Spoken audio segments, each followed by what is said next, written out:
Ang hindi pwedeng takasan ay ang hustisya ng Diyos. You cannot escape judgment.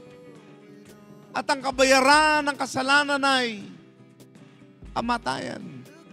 And everybody knows that, and yet they continue on with whatever it is that they're doing. But I want you to know, there will be judgment. Kung mayroong aalalayan, kung mayroong itatatag, ay ang katwiran at hustisya at paghukom ng Panginoon.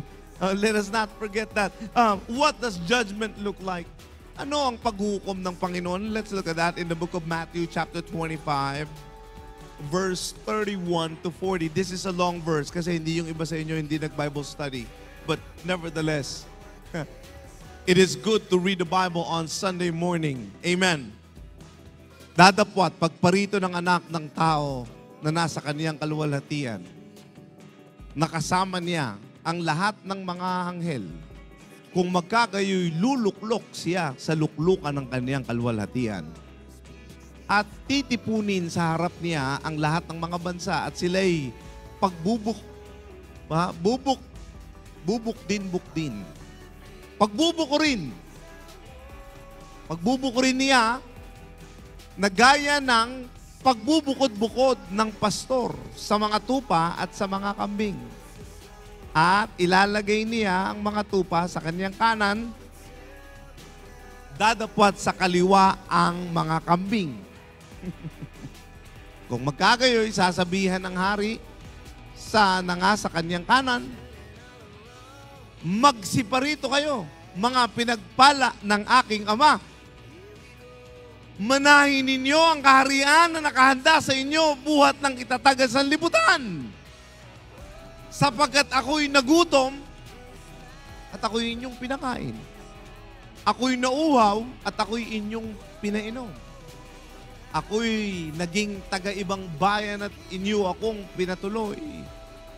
Naging hubad at inyo akong pinaramdan. Ako'y nagkasakit at inyo akong dinalaw. Ako'y nabilanggo at inyo akong pinaroonan.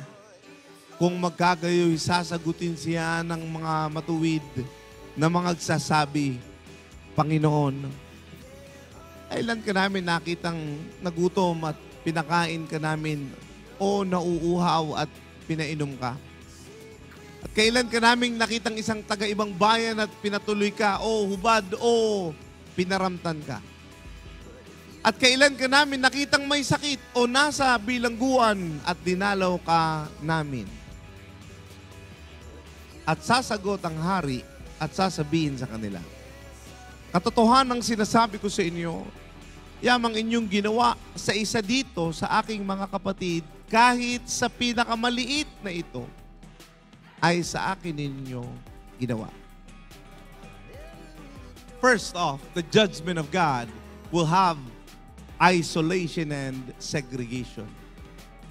Pagsasamahin ang mga pare-pareho. Hiwalay ang makasalanan sa hindi makasalanan. Ihiwalay ang tupa sa mga kambing. There will be separation. At ngayon pa lang, yan ay ginagawa na ng Panginoon. Yung kanya, tinitipon na niya. Oh. Yung sa Panginoon, I cannot help but tell you this, that we are a chosen generation, a royal priesthood, a treasure belonging to God. Oh. That we were in darkness, now we are in the light. I'm sure you could read the book of 1 Peter chapter 2 verse 9. Yung mga nasa kadiliman ay hanggang sa inilagay sa kagilagilalas na kaliwanagan.